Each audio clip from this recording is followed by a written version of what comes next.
Hi, my name's Shishi. Hello, Ron and Mary. Um, so, is there such a thing as a soulmate? Because I just think that relationships really suck, and it's just so much Tell us how work. you really feel. Is there such a thing as a soulmate? Uh,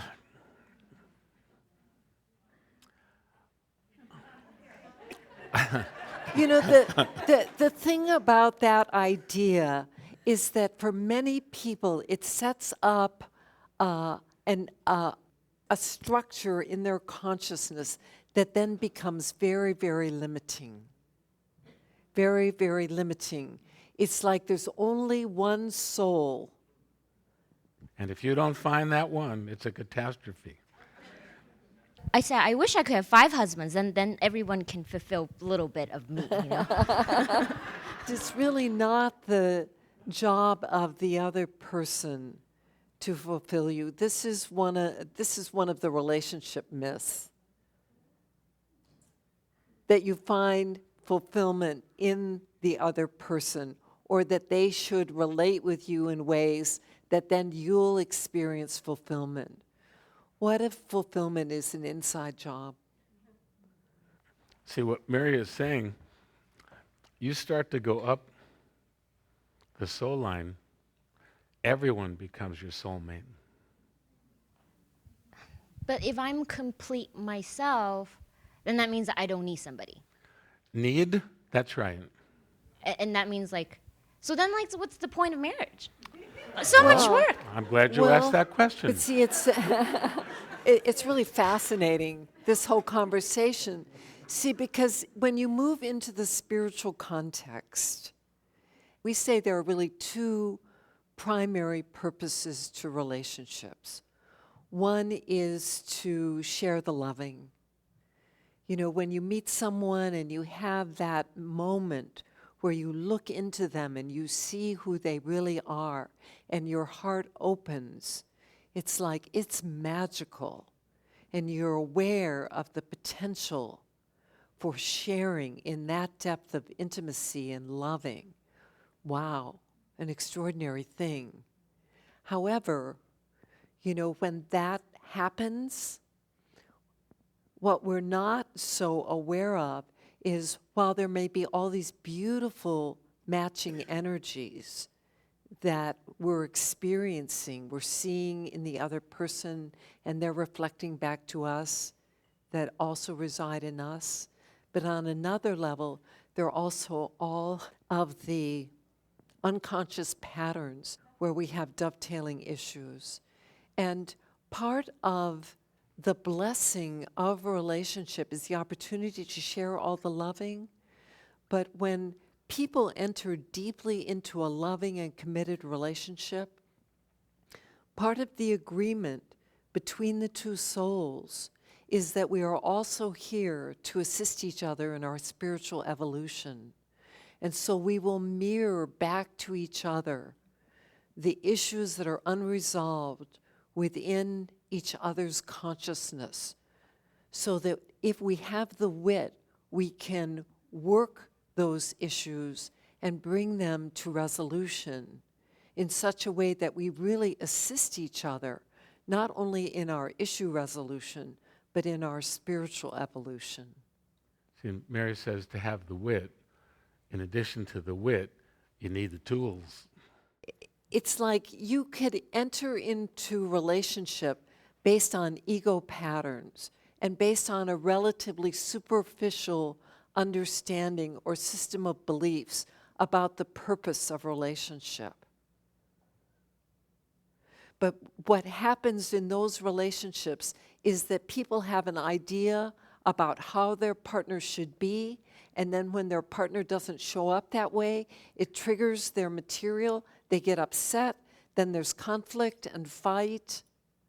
That's not a very conscious relationship. Uh-oh. Not a bad thing. The difficult part is that it tends to be very painful. Very, very painful and very challenging. So is there happily ever after? Yes. So how do I get to that? What's your secret formula? I just need to write that down. Master the principles and practices of spiritual psychology, which involves you in being loyal to your soul. So you never get tired of each other. Tired of each other? Yeah. I can only speak for myself. My answer would be no. And I would say no also. See, one of the biggest keys to success in intimate relationship is learning how to take personal responsibility so that you're not projecting and blaming your partner. You don't perceive them as causing your upset. Yes, they may do things that trigger you, but you don't blame them and make them wrong. You recognize this is part of the dance of conscious relationship. It's the opportunity to really learn how to show up in unconditional loving and how to take responsibility for your own stuff. But aren't there people who are more of a match for me than Absolutely, others? absolutely. We highly recommend compatibility. Okay,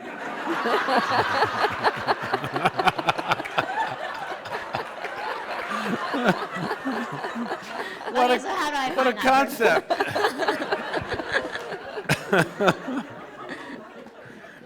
See, there are certain things that are what we call deal breakers. So, for example, let's say that I were thinking about starting a relationship with somebody, and it was very, very important to me that I just felt this urge inside to have children. Children had to be a part of my ideal scene.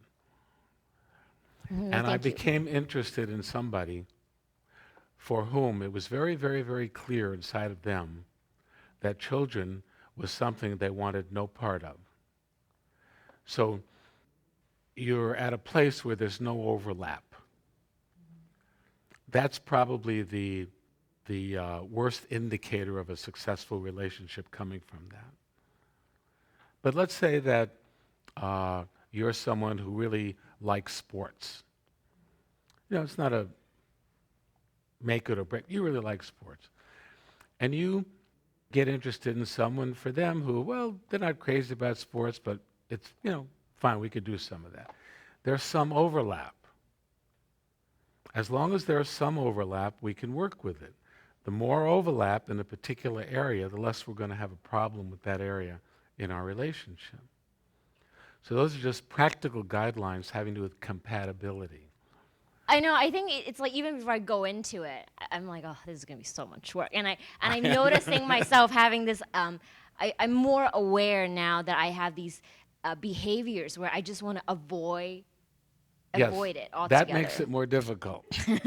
Well, and part of it is that we actually receive very little guidance or assistance in learning how to conduct a relationship. One of the other things that's often at play is the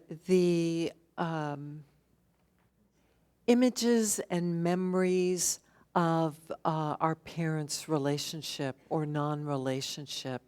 And often because of unresolved judgments that we have about them, we've actually internalized certain aspects of the relationship that we really would prefer not to repeat, but because we have judged them, they're locked in, and then we're playing them out. So one of the great keys also to freeing yourself from that unfinished business or that baggage really is letting go of the judgments that we have about our parents' relationship. Uh-oh.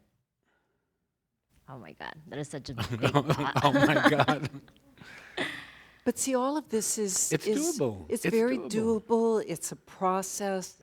Not only You can that, start with your mom or your dad. It doesn't matter. You know, Okay. just the process of acknowledging the judgments that you have about their marriage, about each one of them in the partnership, and so on and so forth, can go a long way to clearing up a lot of stuff. You have one really big thing on your side, is that sooner or later you will do it. I know. I just You sound enthused. because I find myself at these sometimes it's like I want to work on it and then I get so overwhelmed. I just don't even want to go there. And That's why we say, another principle at USM, growth is a process and not an event. A process that goes on over time. okay, so I'll be working on it until I'm 80. Well, I don't know if I would be putting that out as my affirmation. Somebody was telling me recently, I don't remember what the context was, about this couple who broke up in their 80s after being married for like 50 years because somebody decided it wasn't working.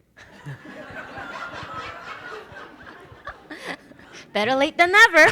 That's right. Anything else, Shishi? Thank you so much. Thank you. I appreciate it.